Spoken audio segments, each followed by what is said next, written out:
Olá, pessoal, tudo bem? Estamos retornando aí para o nosso terceiro bloco de aulas de sociedades anônimas, né? Justamente pertinente à semana do dia 2 ao dia 3 de julho. E nós já estudávamos aí a sociedade anônima e paramos justamente estudando os valores mobiliários, tendo terminado esses valores mobiliários com o estudo das ações. E agora, então, a gente precisa estudar, né, os direitos essenciais dos acionistas.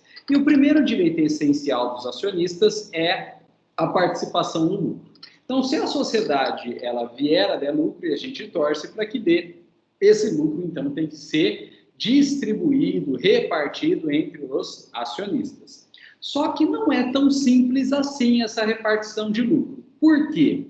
A repartição de lucro da sociedade, ela é feita de duas formas.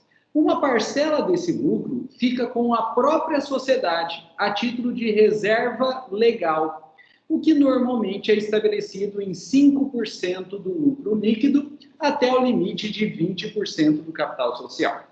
Então, antes de repartir o lucro diretamente aos acionistas, a companhia ela deve fazer uma reserva legal desse lucro, ela retém para si esse lucro, no montante de 5% do lucro líquido, limitado a 20% do capital social. E aí, o remanescente, que de fato vai para os acionistas. E esse remanescente, né, como deve ir para os acionistas, ele é chamado de dividendos obrigatórios, na forma aí do artigo 202 da Lei de Sociedade Anônima. Então, a participação no lucro é direito essencial do acionista, só que a divisão aí, ela tem ditames legais. Primeiro se faz uma reserva legal e o remanescente, que é chamado de dividendo obrigatório, esse sim que é repartido entre os acionistas. Seguindo aquela ordem que a gente comentou no bloco passado, né? Primeiro aos acionistas preferencialistas, porque tem direito de preferência, né? E depois aí aos acionistas ordinaristas e também aos detentores de ações de gozo e fruição e também das partes beneficiárias. Bom, pessoal, o segundo direito essencial do acionista é a participação no acervo, né? E nós já estudamos o que é a participação no acervo. Acervo é justamente a quantidade de bens que sobra após a liquidação da companhia. E nessa liquidação é apurado os bens, vendidos os bens, pago as dívidas da companhia e o remanescente que vai ser dividido entre os acionistas aí. E esse remanescente é o que a gente chama de acervo. Pessoal, e a gente já viu que se a companhia tiver caixa, ela pode antecipar o pagamento desse acervo. E ao antecipar esse pagamento de acervo, ela vai estar transformando as ações ordinárias e ações preferenciais em ações de gozo ou fruição. Pessoal, depois a gente tem como terceiro direito essencial dos acionistas o direito de preferência. Então, toda vez que são emitidos novas ações ou até novos valores mobiliários, como os debêntures, commercial paper, bônus de subscrição, partes beneficiárias, essa companhia ela deve oferecer primeiro aos acionistas, né? Para que esses acionistas possam, então, comprar em primeiro lugar, se quiserem. E se eles quiserem comprar, eles podem, então, comprar em primeiro lugar. E, oferecido a eles e sobrando título mobiliário, como ações, debêntures, commercial paper, bônus de subscrição e partes beneficiárias, aí sim, né, esses valores mobiliários, eles são encaminhados ou oferecidos ao mercado para as demais pessoas que possam, então, adquirir esses valores mobiliários. Pessoal, o quarto direito essencial do acionista é o direito de retirada, né? O acionista ele pode vender as suas ações no momento que ele quiser, né? Ninguém é obrigado a fazer algo senão por lei ou por vontade própria. E, né, não tem lei que obrigue ele a permanecer sendo acionista, ele pode, então, vender essas ações a qualquer momento. E a gente já viu aqui que a venda da ação é da própria essência da ação. Porque a ação é um valor mobiliário, ela surgiu para circular de pessoa a pessoa. Tanto é que nós já vimos também que para viabilizar essa circulação é que toda sociedade anônima ela é sempre uma sociedade de capital, de modo que a venda de ações e a aquisição dessas ações por terceiro é feita livremente, sem a necessidade de voto e sem a necessidade de anuência dos demais acionistas. Até porque, se tivesse necessidade de voto ou anuência dos demais acionistas, isso inviabilizaria a livre comercialização das ações. Bom, pessoal, e o último direito essencial do acionista é o direito de fiscalização. O acionista tem o direito de requerer documentos, né, ter acesso a balanços aí emitidos pela companhia para verificar se de fato ela está cumprindo os ditames legais ou as informações que ela presta realmente são condizentes com a sua realidade econômica. Pessoal, e uma observação importante que nós já fizemos, mas eu vou reiterar, porque é uma questãozinha muito manjada de prova, é que o direito de voto não é um direito essencial dos acionistas. E assim o é em razão das ações preferenciais, porque as ações preferenciais, por natureza, não têm direito de voto. E se elas não têm direito de voto, evidentemente o voto não é um direito essencial dos acionistas. Bom, com isso, nós terminamos aí os direitos essenciais dos acionistas e a gente pode, então, agora trabalhar com um tema novo, que são os órgãos das sociedades anônimas. Os órgãos das sociedades anônimas. E claro que a previsão desses órgãos vai estar dentro do próprio estatuto. Então, se a gente precisar de mais detalhes a respeito de determinado órgão de uma SA, a única forma é estudando, analisando o Estatuto Social. É o Estatuto Social que vai trazer, então, mais detalhes a respeito desses órgãos. Agora, a lei exige que a sociedade anônima tenha 4 órgãos. A Assembleia Geral, o Conselho de Administração, a Diretoria e o Conselho Fiscal. E para decorar esses 4 órgãos, a gente usa um método mnemônico que é o famoso AC/DC, né, que pode ser aquela banda australiana aí, né, ou ACDC, antes de Cristo e depois de Cristo. O A é de Assembleia Geral, o C é de Conselho de Administração, o D é de Diretoria e o C final é de Conselho Fiscal. E esses, então, são os 4 órgãos aí de uma sociedade anônima.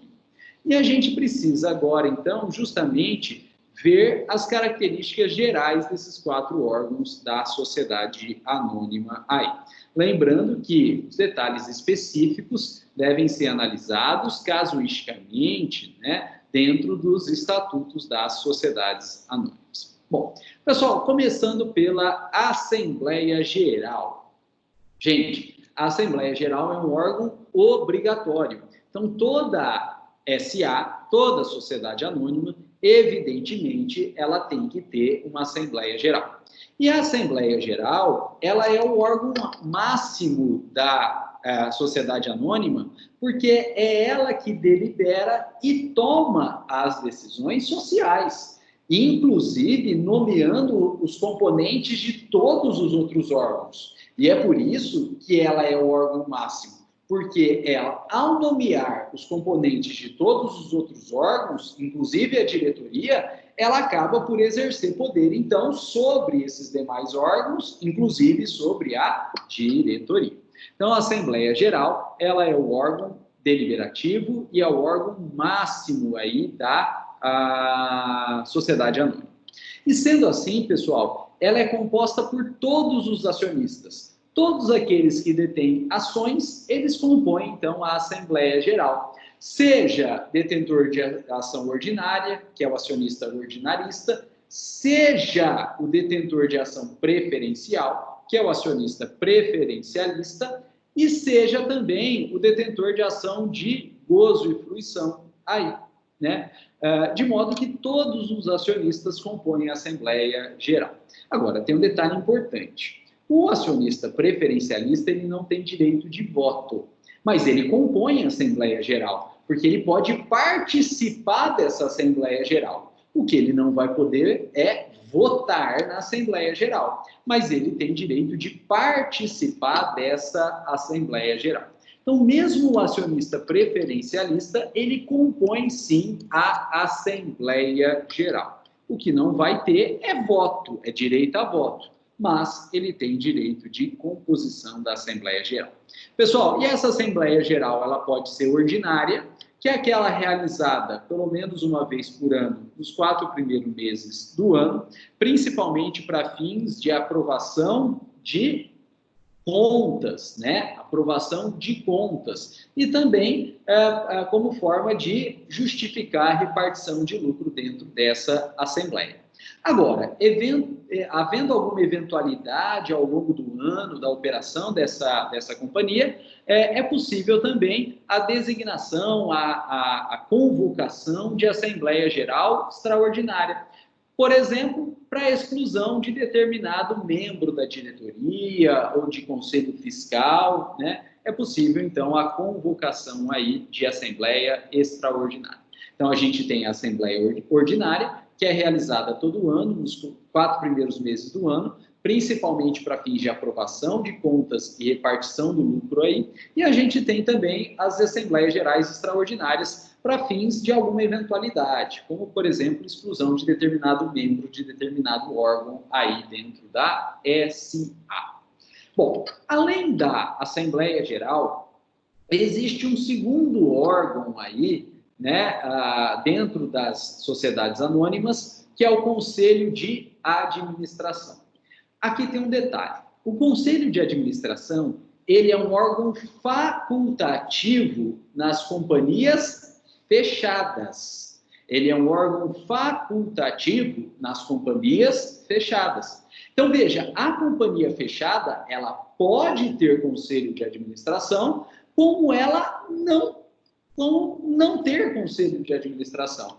E esse fato da companhia fechada não ter Conselho de Administração não gera problema nenhum aí. Porque nas companhias fechadas, o Conselho de Administração é um órgão facultativo.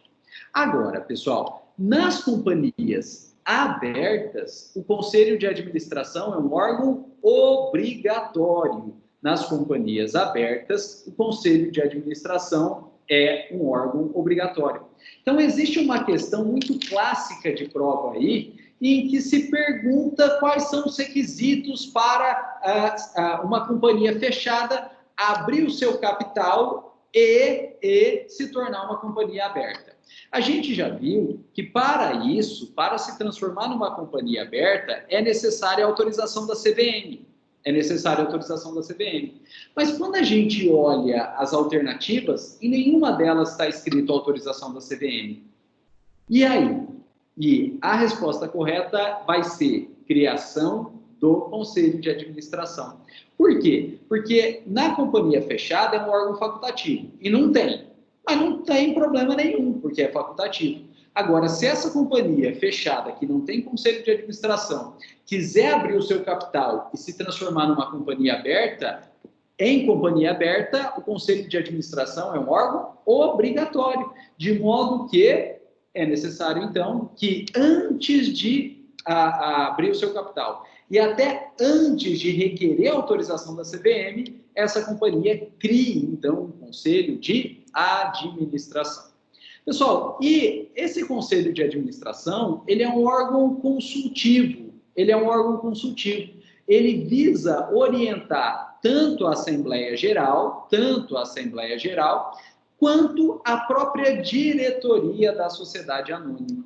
O Conselho de Administração é um órgão, então, consultivo. Ele serve para orientar tanto a Assembleia Geral na tomada das suas decisões, quanto a diretoria, que a gente vai estudar daqui a pouquinho aí. Pessoal, esse Conselho de Administração ele é nomeado pela Assembleia Geral e ele tem uma composição pré-estabelecida em lei. Ele tem que ter, no mínimo, 3 membros, necessariamente acionistas.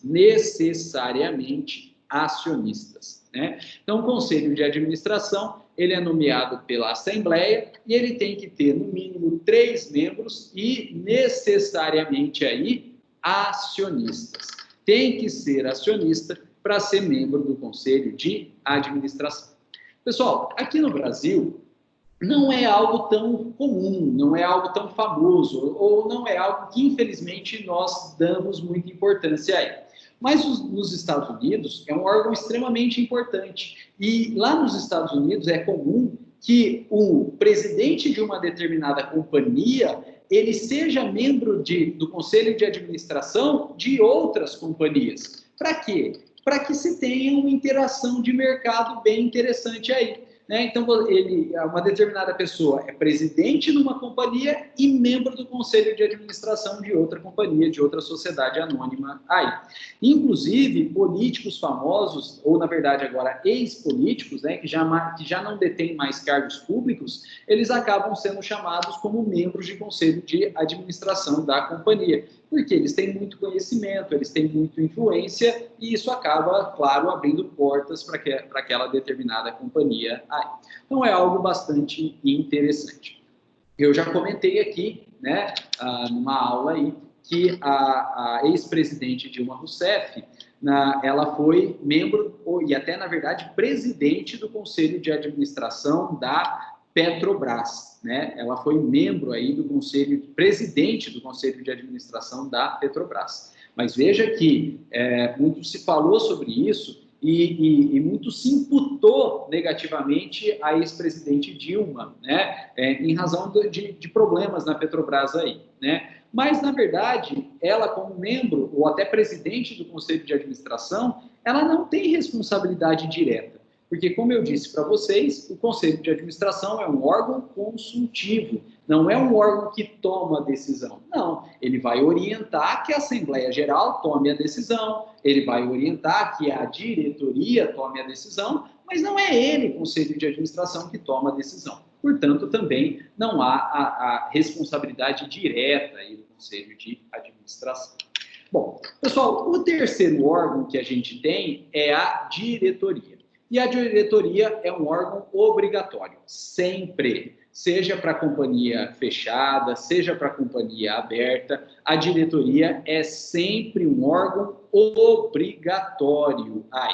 Por quê, pessoal? Porque a diretoria é quem toma as decisões, de fato, e executa as decisões tomadas pela Assembleia Geral. Então, a diretoria tem um poder decisório autônomo, ela pode tomar algumas decisões e, claro, é ela que vai executar também as decisões aí tomadas pela Assembleia Geral, as decisões tomadas pela Assembleia Geral. Pessoal, e essa diretoria aí, ela é composta por, no mínimo, 2 membros, o presidente e o vice-presidente. No mínimo, 2 membros, o presidente e o vice-presidente presidente e o vice-presidente. No mínimo, 2 membros. Detalhe importante, esses membros da diretoria, o presidente e o vice-presidente, podem ser acionistas, mas não necessariamente. Então, não precisa ser acionista para ser presidente ou vice-presidente de uma determinada companhia. E o último órgão é o Conselho Fiscal. Conselho Fiscal. Pessoal, o Conselho Fiscal também é um órgão obrigatório, seja para a companhia aberta, seja para a companhia fechada, o Conselho Fiscal também é um órgão obrigatório. E o Conselho Fiscal, ele tem a obrigação aí de fiscalizar a gestão da companhia e os demais órgãos. Então, o Conselho Fiscal é quem fiscaliza a diretoria, é quem fiscaliza o Conselho de Administração, é quem fiscaliza a Assembleia Geral. E o Conselho Fiscal, pessoal, ele tem composição de 3 a 5 membros, acionistas ou não. O Conselho Fiscal, ele tem composição de 3 a 5 membros, acionistas ou não. E esses são os 4 órgãos aí da companhia. E para fazer um estudo desses 4 órgãos, facilitar o estudo desses 4 órgãos, eu vou compartilhar com vocês a tela, e a gente tem, então, essa tabelinha que está disponível para vocês aí no material de aula, aquele material que a gente segue, E tudo que a gente comentou, então, está presente nessa tabelinha aí. eu peço que vocês deem uma estudada nessa tabela, né? Acompanhem a aula seguindo essa tabela aí, porque vai facilitar demais. E para decorar, lembrem do método mnemônico, né? ACDC, Assembleia Geral, Conselho de Administração, Diretoria, Conselho Fiscal. E lembrem também que o Conselho de Administração é órgão facultativo na companhia fechada, podendo ter ou não. E esse Conselho de Administração é órgão obrigatório na companhia aberta, devendo ter. E a gente tem aquela questãozinha manjada de prova que requisito para abertura de capital, autorização da CVM, e para que a CVM autorize, a companhia aberta tem que ter Conselho de Administração, e se a fechada não tem e quer se transformar em aberta, a fechada ela vai ter que, antes de tudo, criar o seu Conselho de Administração. Pessoal, com isso, para o vídeo não ficar muito longo, a gente para por aqui e a gente volta no próximo vídeo estudando aí mais aspectos referentes às sociedades anônimas. Muito obrigado e um abraço. E eu deixo a tabelinha na tela para vocês.